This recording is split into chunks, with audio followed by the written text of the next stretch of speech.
एक आदमी का 4 बेटा, कितने बेटा था? 4 बेटा है, किसी को नहीं पढ़ाया, सिर्फ दौलत इकट्ठा किया, दौलत जमा किया।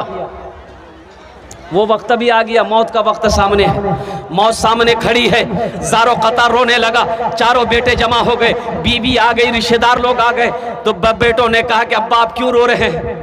कहा कि बेटा हम दुनिया में रहकर कब्र की तैयारी नहीं कर सके, कब्र हशर के मैदान की तैयारी नहीं कर सके, जन्नत में जाने की तैयारी नहीं कर सके। बेटा मैं रो इसलिए रहा हूँ कि जब मेरी मौत हो जाएगी मेरा अल्लाह पूछेगा मेरा बंदा दुनिया से आया है, मेरे लिए क्या लाया है, तो मैं क्या जवाब दूंगा। बेटा लेकिन सुनो, मेरी एक वसीयत है, जब मैं मर जाऊँ बेटा, मैं जब मर जाऊँ ना तो किसी कुरान पढ़ने वाले को लाकर, हाफिज कुरान को लाकर कुरान पढ़वा देना, मेरे हक में दुआ करवा देना, शायद अल्लाह मेरे गुनाहों को माफ़ कर दे। बेटों ने कहा कि अब्बा हम लोग तैयार है, एक वसीयत क्या, अगर आपकी 10 वसीयत भी होगी हम लोग पूरी करने की कोशिश करेंगे। अच्छा हम बोल रहे हैं, आप लोगों को समझ में आ रही है?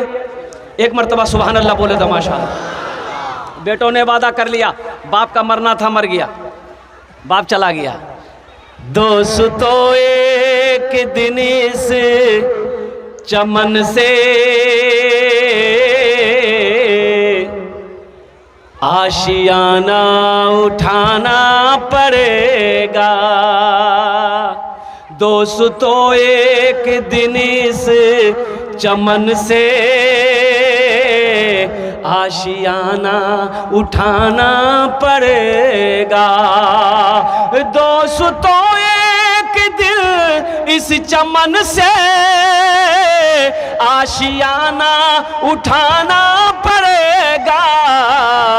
उठ गया जिस घड़ी आबोदाना, छोड़कर सबको जाना पड़ेगा। उठ गया जिस घड़ी आबोदाना, छोड़कर सबको जाना पड़ेगा। जाने वाला चला गया, रिश्तेदार लोग आए, गुसल दिया, कफन पहनाया, जनाजे की नमाज पढ़ के कब्रिस्तान में दफन कर दिया। अब चारों बेटा रात में बैठा मशवरा करने के लिए कि बाप की वसीयत थी किसी हाफिज कुरान को लाकर कुरान पढ़वा कर दुआ करवाना। तो उस ज़माने में कुरान पढ़ने वाले बहुत कम थे, इक्का दुक्का लोग कुरान पढ़ने जानता था। तो 3 भाइयों ने कहा कि रे कहाँ जब हाफिज ढूंढे ले, अब्बा मर ले गेले, अब्बा जाने उसका अमल जाने कब्र जाने, हम लोग टेंशन नहीं लेंगे। उसका छोटा बेटा बोला कि नहीं, चाहे जो हो जाए, वो हाफिज जहाँ मिलेगा, मधेपुरा में मिलेगा, सुपौल में मिले, हम उसको लाएंगे। वो निकल पड़ा। एक बाबा से मुलाकात हो गई साहिल से। ये नौजवान ने कहा बाबा आप गली गली घूमते हो, आपकी नज़र में कोई हाफिज कुरान है, कुरान पढ़ने वाला कोई है? तो बाबा ने पूछा बेटा क्या बात है? बोले मेरे बाप की वसीयत थी कि मेरे मरने के बाद किसी हाफिज कुरान को लाकर कुरान पढ़ा कर दुआ कर देना। तो बाबा ने पूछा बेटा तेरा घर कहाँ है? बोला अररिया। तो बाबा ने कहा कि अररिया में कोई हाफिज कुरान नहीं मिला जो मधेपुरा आए हो? ये नौजवान ने कहा कि बाबा अगर अररिया में मिल जाता तो हम मधेपुरा काहे के लिए आते? तो बाबा सोचने लगा अरे वाह बड़ा अच्छा मौका है, जब अररिया में कोई कुरान पढ़ने वाला है ये नहीं है तो हम क्यों ना हाफिज कुरान बन जाए। कोई गलती पकड़ेगा? अबे गलती कोई पकड़ेगा? बोला जब अररिया में हैया नहीं तो हम हाफिज कुरान क्यों? दिले दिल सोचा। बोला बेटा तेरी परेशानी दूर हो गई। बोला कैसे? बोला सुनो हम हाफिज भी हैं कारी भी हैं, अथा कुछ नहीं, पक्का जाहिल था, पक्का जाहिल। वो सोचा जब अररिया में कोई हैया नहीं है तो हम जो पढ़े कौन पकड़ेगा? कोई गलती पकड़ेगा? बड़ी मोहब्बत से लाया, खाना पीना खिलाया। बोला बेटा पढ़े? बोला यहाँ मत पढ़िए, कब्रिस्तान चलिए, मेरे बाप के कब्र में बैठ के पढ़िएगा। बोला जहाँ पढ़ा दो। जाके कब्र में बैठा, पढ़ना शुरू किया। ऐ खुदा मैं तो कुछ जानता नहीं, ऐ खुदा मैं तो कुछ जानता नहीं, ऐ खुदा मैं तो कुछ जानता नहीं, ऐ खुदा मैं तो कुछ जानता नहीं। बेटा समझ लेगा वाह मौलवी साहब बड़ा फरवर्ड पढ़े जी। दूसरा बेटा बोला कि ये छोटा होकर ला सकता, हमने लग, वो भी निकल गया भागलपुर गया, एक पक्का जाहिल को पकड़ के वो भी ले आया, घर में खिलाया पिलाया। बोला पढ़े? बोला यहाँ मत पढ़िए, मेरा छोटा भाई का हाफिज साहब कब्रिस्तान में पढ़ रहा है, उसी के बगल में आप बैठ के पढ़िएगा। ये जो सुनाम हाफिज साहब है। बोला अब्बा अगर वो असली होगा तो जितना पैसा मिल रहा उसका आधा उसको दे देंगे, घूस, आधा तो बचेगा। जब ये कब्रिस्तान पहुंचा तो देखा वो जो पढ़ रहा था, वो देखा कि लंबी टोपी, लंबा कुर्ता, वो इतनी बड़ी दाढ़ी, वो सोचा हो ना वो असली ये होगा, ना ये असली था ना वो असली था। ये जब पहुंचा तो वो पढ़ना बंद कर दिया। बोला ये इसी के बगल में बैठ के पढ़िए। बोला बाबू तुम लोग घर जाओ, हम लोग पढ़ते रहेंगे। बोला नहीं सामने में पढ़िए। तो पहला वाला बोला कि अब जो हो ये असली है कि नकली है बात समझ में आ जाएगी। पढ़ना शुरू किया, ऐ खुदा मैं तो कुछ जानता नहीं, ऐ खुदा मैं तो कुछ जानता नहीं। ये दूसरा वाला समझ गया कि पक्का जाहिल है, तो भी पढ़ना शुरू किया, जैसन तू वैसन में, जैसन तू वैसन में, जैसन तू वैसन में, जैसन तू वैसन। तीसरा भाई बोला कि रे बाप ये दो हाफिज कुरान को ला सकता, हम नहीं ला सकते। वो भी गया एक जाहिल को पकड़ के ले आया, वो भी एक जाहिल को पकड़ के ले आया। चौथा भाई चौथा जाहिल को पकड़ के ले आया। बोला कि बाबू ऐसा करो तुम्हारा अब्बा जन्नत पहुंचा। बोला अभी ये बताइए अब्बा को जन्नत पहुंचाने में कितने दिन लगेगा? 3 लोग बोला कि बेटा जन्नत बहुत दूर है, नजदीक नहीं है, कम से कम 2 महीना लगेगा। बोला 2 महीना लगे या 4 महीना, लेकिन मेरा अब्बा को जन्नत से बाहर मत छोड़िएगा, इसलिए कि मेरा अब्बा हम लोगों के लिए बहुत कुछ किया है। मेरे अब्बा को जन्नत पहुंचा दीजिएगा। 2 आदमी हाथ पकड़िएगा, 2 आदमी पैर पकड़िएगा, डायरेक्ट ले आके जन्नत में घुसा दीजिए। बोला तुम लोग घर जाओ, हम लोग पढ़ेंगे। बोला नहीं यही पढ़िए, पढ़िए आप लोग पढ़िए। तो पहला वाला बोला कि जो होगा ये दोनों असली है कि नकली पता चल जाएगा। पहला वाला पढ़ना शुरू किया, ऐ खुदा मैं तो कुछ जानता नहीं। दूसरा बोला जैसन तू वैसन में, जैसन तू वैसन में। तीसरा समझ गई पक्का दोनों जाहिल है, वो भी पढ़ना शुरू किया। ये अंधेरी तकलीद कब तक चलेगी, कब तक चलेगी, कब तक चलेगी। तो चौथा समझ गया कि पक्का तीनों जाहिल है, वो भी पढ़ना शुरू किया। जब तक चले चलने दो, जब तक चले चलने दो, जब तक चले चलने दो, जब तक चले चलने। नौजवानों कई दिन रहे, वो लोगों ने खाया और अल्लाह अकबर कबीरा, खाया पहना और घर के तरफ चल दिया। अब मुझे ईमानदारी के साथ बताओ उनके बाप को फायदा पहुंचा? भाई बाप को फायदा पहुंचा? अगर वही चारों बेटों में से अगर किसी को कुरान पढ़ा देता तो वही एक बेटा कोई सूरह फातिहा पढ़कर, सूरह अखलास पढ़कर, इन्ना आतेना पढ़कर रब की बारगाह में दुआ कर देता तो शायद अल्लाह उसके बाप के गुनाहों को माफ फरमा दे। सुनिए, एक लड़का लड़के की मां मर गया, गांव देहात में घर था, डॉक्टर आ नहीं पाया, सही से इलाज नहीं हुआ, मां मर गई। तो बोला कि मेरी मां मर गई, अगर डॉक्टर आ जाता तो मेरी मां नहीं मरती, क्यों ना हम डॉक्टर बने। चला गया एक डॉक्टर के पास, पटिंगा चौक पर गया। एक डॉक्टर से बोला कि डॉक्टर साहब हम डॉक्टर बनना चाहते हैं। तो डॉक्टर नीचे से लेकर ऊपर तक देखा, बोला कुछ पढ़े हो? बोला नहीं, अंगूठा छाप। बोले डॉक्टर कैसे बनोगे? बोला बन जाएंगे, आपके आगे पीछे एक रहेंगे, डॉक्टर बन जाएंगे। डॉक्टर कंपाउंडर में उसको रख लिया। 2-4 महीने हुए ना तो वो इंजेक्शन देने के लिए सीख गया, इंजेक्शन देने के लिए। एक दिन गांव से एक दूसरे गांव से एक आदमी आया डॉक्टर के पास। बोला डॉक्टर साहब चलिए, मेरी ऊंट जो है ना, ऊंट बीमार हो गया है, चारा पानी नहीं खाता है, थोड़ा चलिए। तो ये डॉक्टर वो जो लड़का था ना बुधवा, वो जो सीख रहा था उसका नाम था बुधवा। बोला बुधवा बैग में सब सामान लो।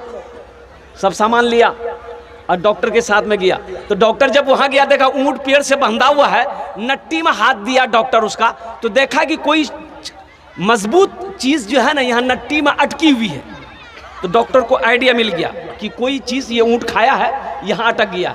तो अच्छा बोला कि ठीक है। ऊंट वाले से बोला ऐसा करो 2 पत्थर लाओ। वो ऊंट वाला गया, 2 पत्थर लाया। एक पत्थर यहाँ रखा, डॉक्टर एक पत्थर से मारा ना, वो जो मजबूत शय वो चीज थी वो अंदर चला गया। वो अंदर चली गई तो ऊंट अच्छा हो गया, दाना भी खाने लगा, चारा भी खाने लगा, पानी भी पीने लगा, ऊंट अच्छा हो गया। ऊंट वाला खुश हो गया, 50% निकाल के डॉक्टर को इनाम दिया। अब वहां से जब चले तो बुधवार रास्ता भर सोचते जाता है, रे बाबा डॉक्टरी में तो कुछ नहीं है, एक पत्थर रखो दूसरा पत्थर से मारो, आदमी अच्छा। बोला कोई मेहनत नहीं है। सोचते हुए आ रहा था, डॉक्टर बोला भाई क्या सोच रहे हो तुम, कुछ सोच रहे हो, कुछ बोल नहीं रहे हो। बोला डॉक्टर साहब हम सोच रहे हैं कि कल से ना अलग हम डिस्पेंसरी खोलेंगे। बोला कहा है तो डॉक्टर, कौन डॉक्टर बैठेगा? बोला हम खुद डॉक्टर है। बोला तुम क्या जानता? बोला जो हम जान गए, अब आपके साथ नहीं रहेंगे, हम डॉक्टर बन गए। अब बीवी, अब बुधवार की बीवी कौन होगी? बुधनी। रात में आया, बीवी से बोला हम डॉक्टर बन गए। बुधनी भी खुश, तमाम जेवर निकाल करके दे दी। ये बुधवार अरिया गया, जेवर बेचा और सब सामान, आला फाला, इंजेक्शन फिजिशन दवाई जो समझ में आया घर में लेके आया। कोई पेशेंट नहीं। बस्ती वाला जानता था ना कब का डॉक्टर है ये। वो भूले चूले एक दिन बैग में सब दवाई लिया, सामान लिया, अब बस्ती बस्ती घूमने लगा, दूसरे बस्ती चला गया। बकरी बीमार, भैंस बीमार, गाय बीमार, ऊंट बीमार, आदमी बीमार, बच्चा बीमार, इलाज करा लो। एक नौजवान निकला, बोला डॉक्टर साहब हमारे में आप बीमार जा होते। बोला चलो। ये गया, बुढ़िया बिस्तर में लेटी हुई थी, गया उसका नट्टी में हाथ डाला। वो नौजवान कहता है कि नट्टी में कुछ नहीं है, मेरी माँ को बुखार है। तो उसको बोला डॉक्टर तुम हो कि हम हैं? बोला नहीं डॉक्टर तो आप हैं। तो बोला जाओ 2 पत्थर उठा के लेके आओ।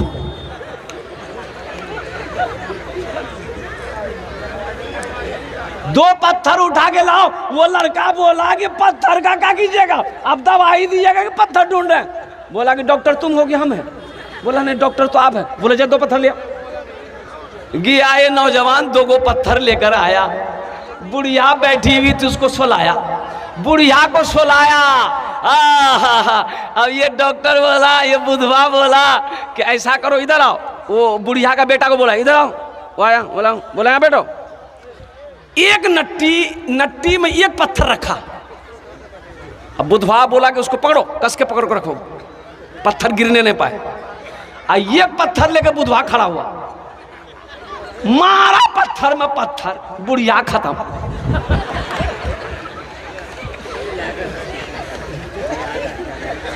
बुढ़िया खत्म हो गई। देखा अन्ना बाज बोला तो मेरी माँ मर गई।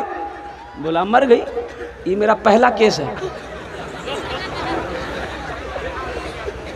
अब उसके बाद क्या है, वो बुढ़िया मर गई, फिर इसका क्या हुआ मैं लास्ट बताने की कोशिश करूंगा। तो मौजूद सामने में कह रहा था कि ये मदरसा, अल्लाह, मस्जिद अल्लाह का घर है, मदरसा रसूलुल्लाह का घर है। मदरसा किसका घर है? अल्लाह के रसूल सल्लल्लाहु अलैहि वसल्लम हिजरत फरमाकर मदीना गए तो सबसे पहले मस्जिद की बुनियाद रखी। अब मस्जिद ही के एक सहन में एक मदरसा खोला, मदरसा असहाबे सुफ़ा के नाम से। मदरसा बोलिए, असहाबे सुफ़ा के नाम से एक मदरसा खोला। अब पढ़ने वाले कौन थे, कौन बच्चे थे मदरसे में? हजरत अबू बकर सिद्दीक थे, हजरत उमर बिन खत्ताब थे, हजरत उस्मान गनी थे, हजरत अली थे, हजरत तलहा थे, हजरत जुबैर थे, हजरत सईद थे, हजरत अब्दुर्रहमान बिन औफ थे। पढ़ने वाले सहाबा थे, पढ़ाने वाले मुहम्मदुर रसूलुल्लाह थे, और जो पढ़ने वाली किताब थी वो अल्लाह की कुरान थी। मदरसा क्यों जरूरी है? कुछ लोग कहते हैं कि खुली सिटाओ, बोले मदरसा मारा ये मौलवी सब धंधा बना लगे से मदरसा खोलता चंदा करता खेता। बोले बात सही की गलत है? बोलिए भाई मदरसा खोलेगा ये चंदा करेगा खाएगा। भाई मदरसा क्यों जरूरी है, मकतब क्यों जरूरी है? अच्छा ईमानदारी से बताइए, आप लोग पढ़े लिखे लोग यहाँ पर बैठे हैं, मदरसा अगर ना हो, मकतब अगर ना हो, बच्चा हाफिज ना बने, बच्चा आलिम ना बने, मौलवी ना बने, तो आप जब मर जाइएगा तो जनाजा कौन पढ़ाएगा? वकील साहब। अरे बोलो नहीं, क्या पढ़े थी जनाजा? बड़ा बाबू, जनाजा कौन पढ़ाएगा? इंजीनियर साहब तो नहीं पढ़ाएंगे। अच्छा बेटी का मेरे निकाह, मेरी बेटी का निकाह कौन पढ़ाएगा? मदरसा है या नहीं है? ना मौलवी बंदा, ना हाफिज बंदा, ना कारी बंदा, ना मुफ्ती बंदा है। मदरसा नहीं है, मकतब नहीं है, तो बच्चे आलिम बन ही नहीं रहे, तो निकाह कैसे पढ़ाएंगे? निकाह कौन पढ़ाएगा? तो पता ये चला कि मदरसे ज़रूरी हैं, ये मदरसे दीन के किले हैं। जब तक ये मदरसे चलते रहेंगे अल्लाह चांद सूरज को निकालता रहेगा। जिस दिन ये मदरसे मकतब बंद हो जाएंगे अल्लाह उस दिन चांद को भी निकालना बंद कर देगा, सूरज को भी निकालना बंद कर देगा। ये मदरसे दीन के किले हैं। इसलिए मेरे नौजवानों, मेरे भाइयों, मदरसों को कायम कीजिए। मेरा तो कहना है कि हर टोला में कम से कम एक मदरसा, एक मकतब होना चाहिए। हर टोला में एक मकतब होना चाहिए। अपने बच्चों को कुरान पढ़ाओ। अरे कुरान पढ़ा दोगे तो मर जाओगे तो यही बच्चा कुरान पढ़कर दुआ तो कर देगा। भाई दुआ करने वाला तो कोई होना चाहिए ना। कौन करेगा दुआ?